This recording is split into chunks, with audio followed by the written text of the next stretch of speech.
这个世界每个人都会根据自己社交头像觉醒超凡能力，有人头像是奥特曼，觉醒便可化身为光守护一方；有人头像是七龙珠，觉醒超级赛亚人横扫宇宙；还有人钟爱宠物当头像，觉醒后更是可以召唤出强悍的凶兽辅助战斗。但还有些人用生活照或是黑暗系做头像，可这将全会化为邪灵恶灵为祸人间。而我前世头像却是痴呆派大星，除了会喊阿巴阿巴什么能力都没有。不过好在我是职业绘画师，想要什么头像完全可以自己亲手打造。随即我立马起身下床，打开电脑准备绘画。时间不等人，还有几个小时便要迎来古往今来人类最为黑暗的时代。届时邀月高挂，真正的黑暗笼罩大地，再也不是12个小时白天和12个小时黑夜，黑夜将持续20个小时。那些由生活照和黑暗系头像所化的邪灵恶灵，只有晚上才能出现，数量之多令人发指。他们游荡在街道上与小区中觅食，所幸的是他们不会主动冲击居民楼，而食物便会成为普通人最大的困扰。我前世就是因为在那2个小时的白天中出去寻找食物，顶撞到觉醒了强大头像的夜风，被他无情的结束了生命。启动电脑，打开绘画软件，我从很多盘古罗侯祖龙网图中进行改善绘画，前所未有的专注与认真，出自我手的头像能获得他们认主的概率会不会大一些？我不知道，但总可以期待一下。时间分分秒秒的过去，夜里11点09分时，我长吁口气，露出一抹笑意，终于完成。只见电脑屏幕上集盘古、罗侯、祖龙、布罗利与卡卡罗特合为一体的头像，栩栩如生，惟妙惟肖，不由分说传出到电脑文件夹，然后发送到手机。在我一番操作下，所有的社交软件都被我换上了这个头像。可惜我没有比较要好的朋友，不然也可以提醒他们一下。片刻后，我一边吃着泡面，一边看着头像上的画面与时间，说我不紧张是不可能的。罗侯这样的万魔之祖，如果盘古不帮忙镇压，毫无疑问会第一个干掉自己，从而化作恶灵。待我吃完泡面，时间已经来到晚上11点55分。随后我关好门窗，别人不知道邪灵恶灵会不会主动闯入，只觉得不出门就不会有事，但我可是清清楚楚。这时地球有信息提示，怎么换头像了？当我看到是谁来的信息，感到有些意外。虽然跟他是同学，但我记得自己跟他貌似没说过几句话。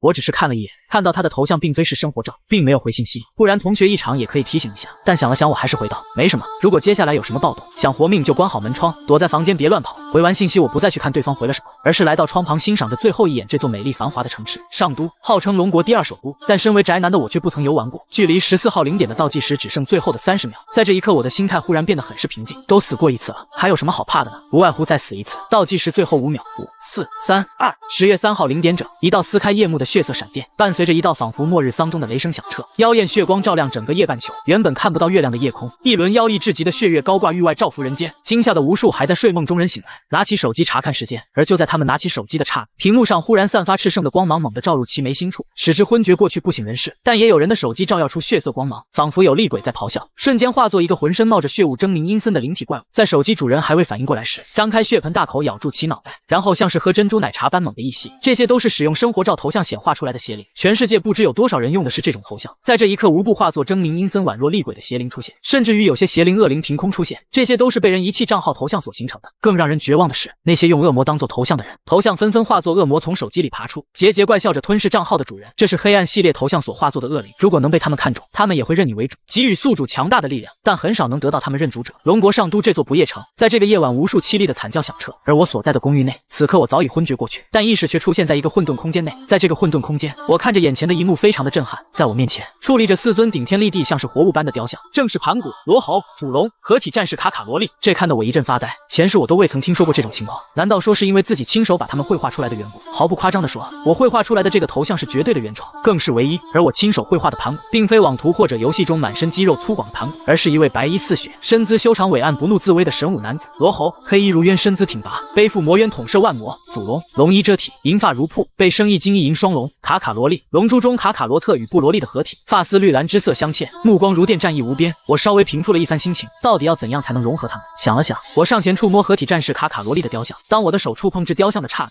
后者光芒大作，全部往我体内灌注进去，顿时一股属于真正战斗民族的力量在我体内猛地席卷开来。在这一刻，我能够清晰地感应到，浑身的细胞都在这股力量下不断蜕变。与此同时，石像砰的一声化作齑粉消散，我感受着体内一拳能打爆一座房子的力量，微微的惊叹一声。融合完合体战士卡卡罗利，随后我目光落到盘古的雕像上面，伸手触摸上去，盘古雕像散发混沌之光注入我体内，不知过去多久，光芒缓缓收敛，但盘古雕像依旧还在。我满脸震撼，一身力量增加10倍不止，而且肉身强度也蜕变得很是可怕。奇怪的是，盘古雕像为何还存在？我露出异色，摇摇头，暂时不去多想，随即前去触摸罗侯雕像。罗侯雕像眉心处忽然迸射出一抹紫黑色光芒，眨眼间进入我眉心，是神枪！我惊讶地发现自己眉心识海中静静沉浮着一杆小小的长枪，通体紫黑色，萦绕着黑色的雷霆。祖龙又会给我什么惊喜？我期待地把手放到祖龙上面，瞬间2道龙影响彻，祖龙身体里忽然飞掠出2条小龙，钻入我的体内，化作2道龙纹附在心脏上面。我尝试触发银龙纹，顿时一套酷炫至极的银龙铠甲覆盖全身上下，一身力量暴增数倍。银龙战铠状态下的我，目光所至能看看到空气缓慢的流动，紧接着又尝试触发金色龙纹，右手掌心中一阵光芒涌动，居然出现一柄黄金龙剑，散发着威严凌冽之光。祖龙雕像也没有因此破灭。难道说他们日后还能给我更好的东西？我一阵迟疑，并不去纠结那么多，意识回归本体，插播一条紧急新闻：因为月亮变成血色，无数账号头像化作怪物出现。如果你还未遇到危险，请一定要关好门窗，等待救援。如果你的头像带给你强大的力量，请务必帮助你的邻居脱险。我意识刚回到体内，便听还开着的电视传来这样的声音，一看时间居然凌晨3点了。龙国第2首都上都，在一轮血月映照之下，整座繁华的城市鬼影重重，狞笑之音响天彻地，随处可见狰狞如魔影般的怪物在天上飞着，地上游荡着，疯狂地寻找着在外的人类猎杀，但不知是何原因，他们不敢硬闯进去住宅区。哈哈，老子是帝皇侠，你们这些怪物都成为我净化帝皇铠甲的卡牌吧。某一座公寓大楼内，一位身穿着普通形态的帝皇铠甲，手持极光剑之人，霸气绝伦地砍杀着一只又一只冲来的邪灵恶灵，护送着数位普通人进入房间。被他击杀的怪物都会化作一张卡牌进入他体内。畜生怪物，吃我一记橡胶铁拳！你们快给我进房，怪物太多了，我快顶不住了。一位获得了海贼王路飞能力者，也在保护着与他住在同一座大楼的普通人。超级棒棒糖，看我天山折梅手！来，怪物，让你们看看龙国神话齐天大圣的实力！给我死！血轮眼，永恒万花筒，怪物，还我室友的命来！你们无法承受我的怒火，吃我一招迪迦射线！世界各地一片混乱，西方世界在这一刻也转瞬从白天变成黑夜。得到觉醒头像认主之人，绝大部分都在救援那些因使用真人头像被自己头像所化的邪灵追杀之人，以及受惊的普通人。各种各样的头像觉醒，人们得到的能力也是五花八门，能力不同，击杀邪灵恶灵之后获得的东西也不同。帝皇侠击杀怪物能获得卡牌，猪猪侠能力者击杀怪物能获得超级棒棒糖，舔一舔就能爆发出强大的力量。获得火影世界能力者击杀怪物后就可获得查克拉。头像觉醒者虽然有很多，但面对漫天的邪灵恶灵，他们也杀不过来。即便获得非人类的力量，但在搏杀中消耗的也很快，只是杀10多只邪灵恶灵，自身都要被掏空了，军队也派不上用场，子弹炮弹之类根本打不到邪灵恶灵，穿体而过不受影响。所幸的是门窗若完好，邪灵恶灵并不会硬闯。躲在家里的普通人听着外面鬼哭狼啸的叫声，皆躲在被窝里面瑟瑟发抖。最担心的是食物，如果食物吃光，是不是要被饿死？我所在的公寓内，我刚沐浴出来，看了一眼时间，已经快4点了。看着使用卫星投影的新闻画面中，全是各种奇形怪状的鬼影飞舞四面，我并未感到半点压力与恐惧，更没有想过出去救人回来。性格孤僻的我，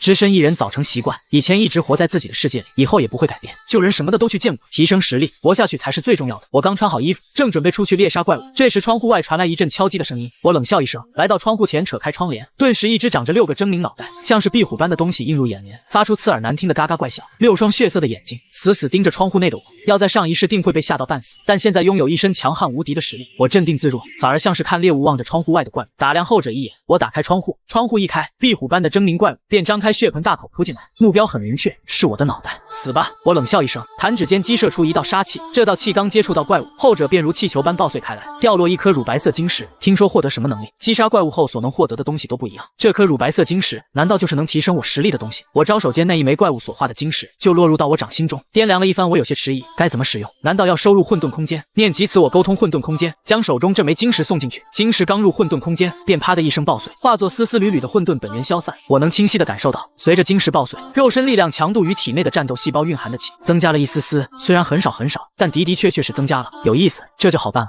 我真没想到，体内神秘的混沌空间竟然是这样使用的。关上窗户，我进入卧室，拿上手机，亮起屏幕一看，校花林妙云竟发来了10几条信息，消息的内容都是在问怎么办，外面有怪物，你还好吗？到底怎么回事？她的头像是个普通的2次元人物，什么都不曾觉醒。我扫视一眼回道，别问我怎么办，该问你男朋友之类，我与你似乎不熟。回完信息，把手机放兜里，准备出去猎杀邪灵恶灵，寻找食物。任你实力再强，若无充足的食物也会被饿死，尤其是我还融合了赛亚人的细胞基因，食量之大令人发指。来到门前，我缓缓开门，刚将门开一丢丢，忽然一股巨力与狞笑从外面传来，我意念一动间，银龙战铠覆盖全身上下，黄金龙剑掌中出现，拉开大门的同时，凶猛的一剑力劈出去，凛冽的黄金剑气横扫出去，摧枯拉朽砍杀门外的2只邪灵，掉落2枚金核。我虽然徒手也能打爆这些怪物，但实在太恶心狰狞，下不去手。刚踏出房门，聚集在走廊上的一只怪物纷纷的扭头朝我看过来。这些邪灵恶灵的身体千奇百怪，有脑袋长在腹中的，有长着人脸恶魔身的，有像是来自阴间的女鬼，只有你想不到，没有他们长不成，恶心的看之欲吐。我一出来，走廊上一道道猩红嗜血的眸光几乎全部落在我身上，然后这些怪物们都一起动了，全部朝着我狂奔。当房间里面的幸存者听到外面的动静，吓得险些尿了裤子，躲在被窝里大气不敢出一声。我瞧着许许多多扑来的怪物，脚下猛地用力，像是一颗炮弹般直奔下楼的方向杀去。临近对面的怪物，手中黄金龙剑散发刺目金光，一剑横扫开去，恐怖的剑气破空，一瞬间便把前面挡路的几十只怪物斩得七零八落，最后剑气狠狠贯穿镜头的墙壁。我转身又是一剑向身后的怪物扫去，炽盛的黄金剑气横空，照亮整条走廊，从怪物丛中扫过，就这2剑便将走廊上的怪物清理干净，留下接近100枚金核。我沟通混沌空间，将这一地的金金盒收走，肉身的力量强度以及体内的气壮大了一丢丢。清理完走廊上的怪物，我没有从电梯下楼，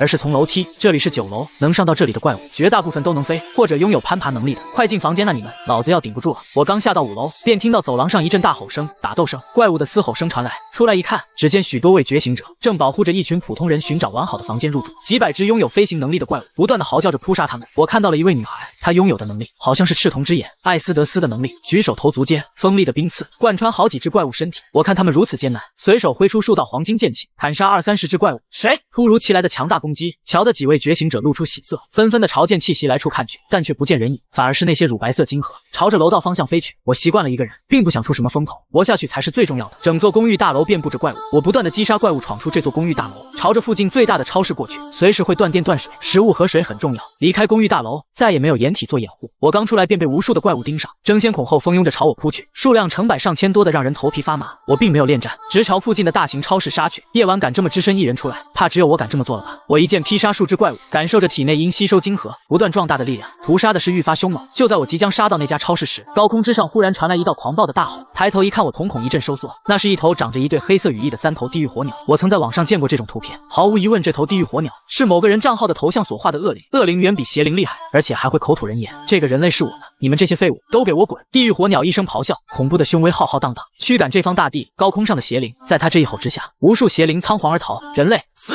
地狱火鸟战斗机般的庞大身躯裹挟着飓风俯冲，张开尖锐的大口直奔我扑杀下来。望着如此一尊庞大大物，银龙战铠下的我并没有半丝惧意，运转肉身强悍的力量与体内细胞的气。当地狱火鸟靠近不足1米，我一剑横空，长达10几丈的黄金剑气逆伐而上，刺目之光照亮这片大地。面对眼前这一剑，地狱火鸟惊骇，浑身羽毛炸裂，抽身就想退走，但为时已晚。炽盛锋锐的黄金剑气斩下他一只爪子，接着噗一声贯穿其庞大的身躯。随着地狱火鸟不甘的吼叫之下，身体化作血光消散，留下一枚拳头大的乳白色金河。我收起金河，几个纵身消失在此地。不久后出现在一家关着大门的大型超市外，附近的邪灵见有人类出现，张牙舞爪的怪叫着朝我扑去。我直接使用王子战法，调动体内的气凝聚成杀气，像是光点般散开。在一阵扑哧声中，但凡被击中的邪灵瞬间毙命，留下金河。果然还是王子战法好用。我收起金河来到超市大门前，一剑劈开。为了食物，我可不管里面有没有人，这是生龙区最大的超市，贩卖货物种类之多，应有尽有，拥有混沌空间，我准备将之搬空。你是谁？我刚通过展开的口子进入超市，顿时好几位面露不善的觉醒者将我包围在中央。几位觉醒者，2女3男，总共5人，他们望着闯入的我都在戒备着，脸上还有忌惮之色。我扫视这些人一眼，像是移形换位般，只是一步便走出他们的包围圈。弹幕说到不想死，别对我动手，然后无视他们，把超市里的各种食物、零食、矿泉水等不断的收入混沌空间里面。5位觉醒者瞧着能把东西凭空收走的我，震惊的同时勃然大怒，这些食物是我们的，你再敢收走一件，我杀了你！